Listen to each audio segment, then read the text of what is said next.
Communicator Design. The flip phone in your pocket exists because a television show imagined portable communication decades before technology could deliver. In 1966, Star Trek introduced the Communicator, a handheld device that allowed crew members to talk across vast distances with the simple flip of a grid. At the time, every phone in America was tethered to a wall by a cord. Martin Cooper, an engineer at Motorola, watched Captain Kirk use his communicator and envisioned a future where anyone could make calls from anywhere. On April 3, 1973, Cooper stood on 6th Avenue in New York City and made the first public cell phone call, using a prototype that weighed 2.5 pounds and offered just 20 minutes of battery life. 10 years later, Motorola released the Dynatac 8000X, the first commercial cell phone, priced at $3,995. The mid-1990s brought the StarTAC, a flip phone deliberately designed as an homage to the original Trek communicator. While Cooper later clarified that Dick Tracy's 1940s wrist radio also influenced his thinking, Star Trek helped create the cultural expectation that mobile communication was inevitable, transforming science fiction into market demand that drove decades of innovation. Tablet computing. Stanley Kubrick designed a device for his 1968 film 2001: A Space Odyssey that looked so similar to modern tablets, Samsung used it as courtroom evidence against Apple. The film, shot in 1965, depicted astronauts using flat rectangular devices called news pads to watch television programs and read digital publications while eating meals aboard their spacecraft. Working with science fiction author Arthur C. Clarke, Kubrick's team envisioned these tablets with instant access to Sports Illustrated, Life, Scientific American, Popular Mechanics, and the New York Times. They even created mock headlines for a 2001 edition of the Times, complete with predictions about South Pole cities and Alaska-Argentina highway systems. The production documents show devices with dominant display screens, narrow borders, and thin profiles remarkably similar to tablets released 4 decades later. In 2011, when Apple sued Samsung over tablet design patents, Samsung's lawyers presented film stills showing Gary Lockwood and Keir Delay using personal tablet computers. After 7 years of legal battles, Apple's initial $1 billion victory was reduced to $539 million. The newspad didn't just predict tablets, it predicted how we'd use them, showing people consuming media while multitasking, proving that science fiction visualization can complicate patent law when reality catches up to imagination. Gesture interface.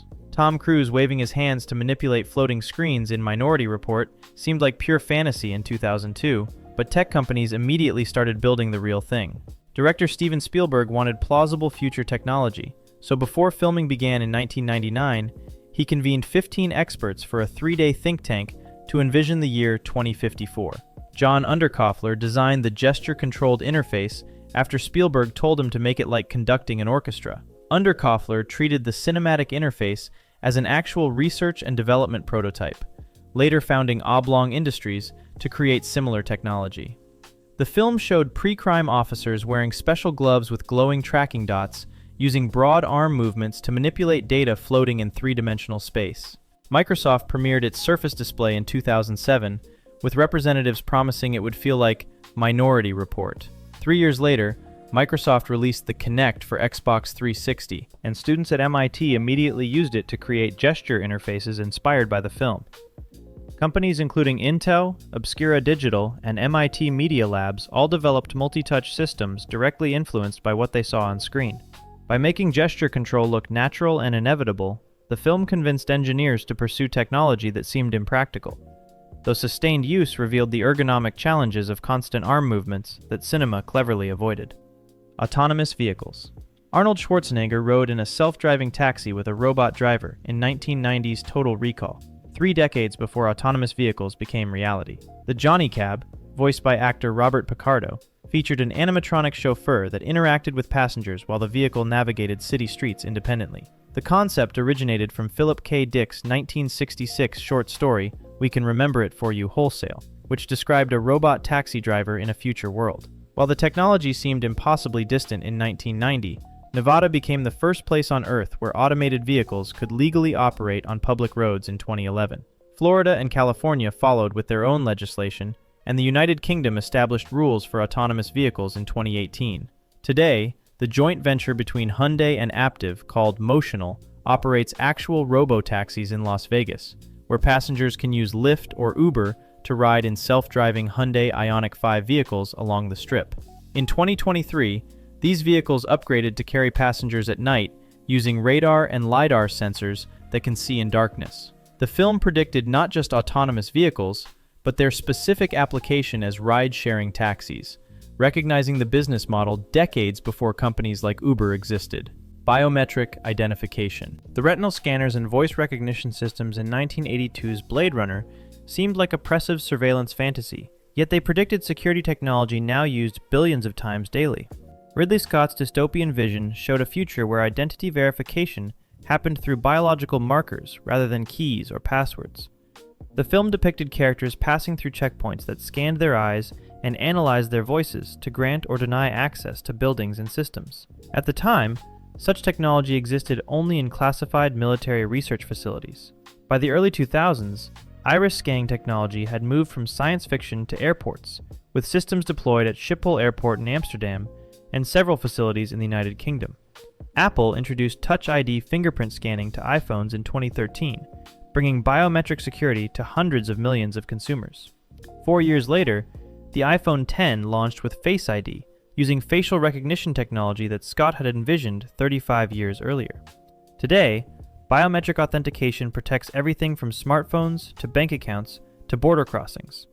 Windows Hello, Android's Face Unlock, and countless security systems rely on technology the film portrayed as futuristic dystopia. Blade Runner didn't just predict biometric security would exist, it showed exactly how it would function in daily life, making the technology feel inevitable years before engineers had solved the technical challenges of reliable biological identification. Self-lacing footwear. When Marty McFly stepped into self-lacing Nike shoes in Back to the Future Part 2, the concept seemed impossible. The 1989 film, set in 2015, showed power lacing technology that seemed impossible at the time. During filming, a crew member simply crouched behind a fake asphalt platform and pulled laces through holes on cue. Years later, fans created online petitions demanding Nike produce actual self-lacing shoes. The company responded in September 2011 by releasing 1,500 pairs of Nike Mag replicas with lights but no power laces, auctioning them to raise money for Michael J. Fox Foundation. The auction generated $4.7 million, which Google co-founder Sergey Brin and his wife, Anne Wojcicki, matched up to $5 million.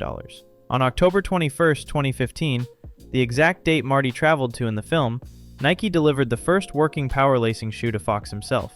A limited release of 89 pairs with functional electro-adaptive reactive lacing technology followed in 2016, raising another $6.7 million for Parkinson's research. Nike then launched the HyperAdapt 1.0 in 2016 and the Adapt BB in 2019 for $350, making power lacing technology available to consumers. The film's specific 2015 date created a psychological deadline that pushed Nike to deliver, transforming movie fantasy into charitable fundraising vehicle and commercial reality.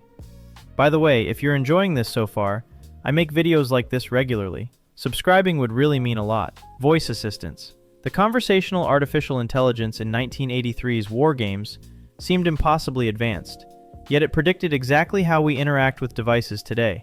The film featured Whopper, the War Operation Plan Response supercomputer, which engaged in natural language conversations and learned from gaming simulations. The system could understand context, respond to questions, and even reach unexpected conclusions, ultimately determining that in nuclear war, the only winning move is not to play. 28 years later, Apple launched Siri with the iPhone 4S in October 2011, bringing voice-activated assistants to mainstream smartphones. Amazon introduced Alexa with its Echo smart speaker in 2014, followed by Google Assistant in 2016. By 2018, billions of consumer devices worldwide used voice-driven digital assistants. The technology Whopper demonstrated, understanding speech and responding intelligently, became the foundation for how millions of people now control their homes, search for information, and manage daily tasks through conversation rather than typing. Holographic Design. Elon Musk watched Tony Stark manipulate three-dimensional holographic projections in Iron Man, and later announced plans to build the same system for SpaceX. The 2008 film featured an interface designed by production company Perception, showing Stark using hand gestures to rotate designs, zoom into details, and manipulate virtual objects floating in his workshop. The fictional Jarvis artificial intelligence system created immersive environments where physical and digital merged seamlessly.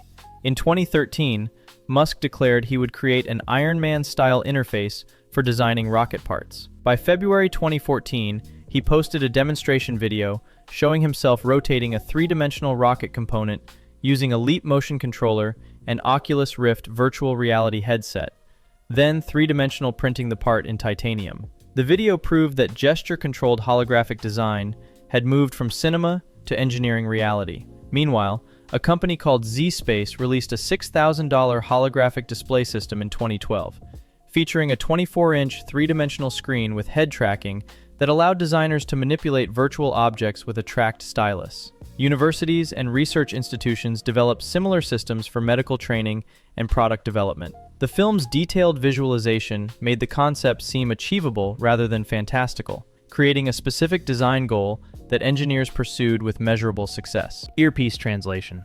The Universal Translator in Star Trek promised instant communication across language barriers, inspiring decades of development that culminated in real-time translation earpieces. The original series depicted a device that could interpret any alien language instantaneously, allowing the crew to communicate with beings from across the galaxy. While the show hand-waved the technical details, the concept planted the idea that language barriers could become obsolete through technology. Google launched Pixel Buds in 2017 with real-time translation capabilities, allowing wearers to have conversations in 40 languages. The earbuds connected to Google Translate on smartphones, processing speech and delivering translations directly into the user's ear, while the phone spoke the translated response aloud. Competitors including Bragi, Waverly Labs, and WT2 released their own translation earbuds, each attempting to approach the seamless experience Trek promised.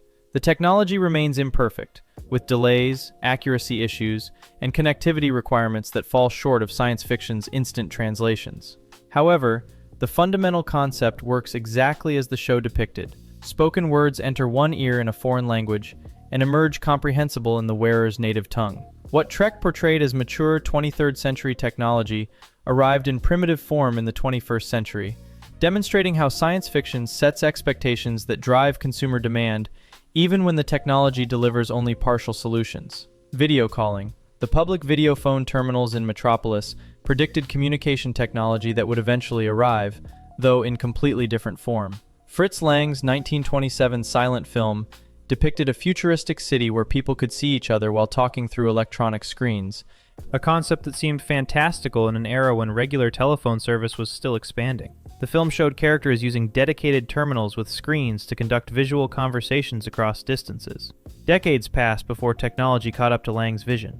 AT&T demonstrated the picture phone at the 1964 World's Fair, but the expensive, low-quality system never achieved commercial success.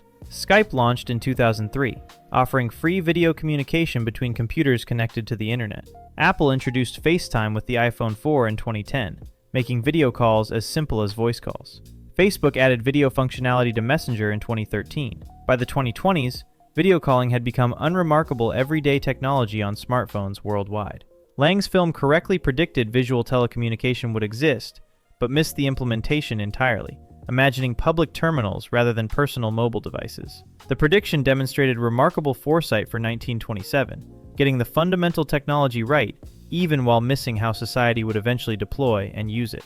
Exoskeletons. The power loader that Sigourney Weaver operated in 1986's Aliens inspired military and industrial development of real exoskeleton technology. The film showed Ripley using a massive mechanical suit that amplified her strength, allowing her to lift and manipulate heavy cargo containers and eventually fight the alien queen in hand-to-hand combat. The power loader looked like industrial equipment rather than sleek science fiction, making it feel plausible and achievable. Defense contractors took notice.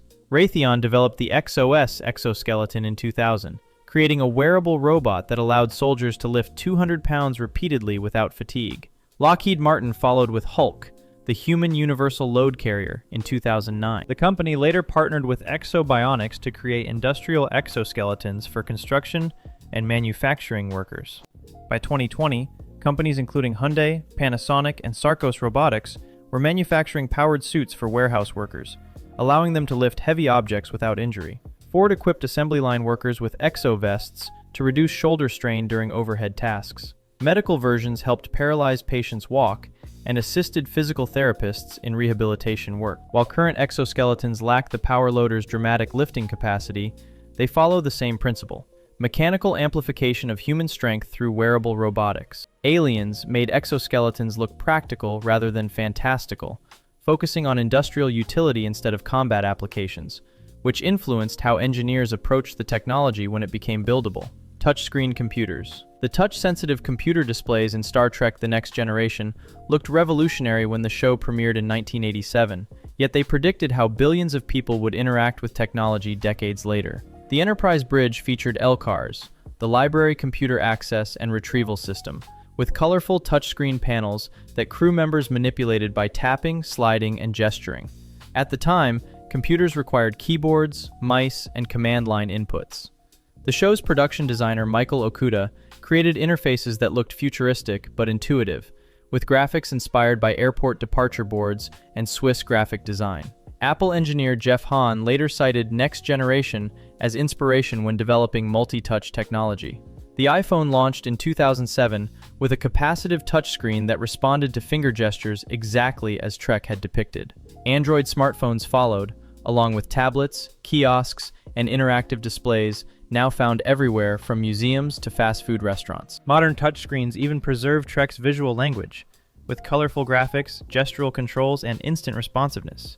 The show didn't invent touchscreen technology, which existed in research labs during the 80s, but it popularized the concept and demonstrated how natural touch-based computing could feel. By showing touchscreens as mature, reliable technology, used casually throughout the ship, Next Generation convinced audiences and engineers alike that direct manipulation interfaces were not just possible, but inevitable and superior to keyboard-based computing. Holographic displays. Princess Leia's holographic message projected by R2-D2 in 1977's Star Wars inspired 4 decades of research into true three-dimensional displays. The iconic scene showed a floating blue image that could be viewed from any angle without special glasses or screens. Researchers at the University of Sussex developed the multimodal acoustic trap display, using ultrasound waves to trap tiny particles in three-dimensional space. The system illuminates these particles with colored light, while ultrasound frequencies guide them through space rapidly, creating the illusion of solid objects floating in air. The resulting images can be seen, heard through speakers, and even felt using haptic feedback technology. Other companies developed volumetric displays using high-speed spinning screens synchronized with projectors to create visible three-dimensional images. Taiwan's ITRI created augmented reality glasses, allowing users to manipulate computer displays that appear to float in space, visible only to the wearer. While true free-floating holograms like Leia's message require breakthrough physics that remains elusive, researchers continue pursuing the goal because the film made the concept seem inevitable. The technology has advanced from impossible to experimental over 40 years, demonstrating how a single science fiction image can create multi-generational research objectives that persist across decades. If you found this interesting, subscribe so you never miss new content. Thanks for watching.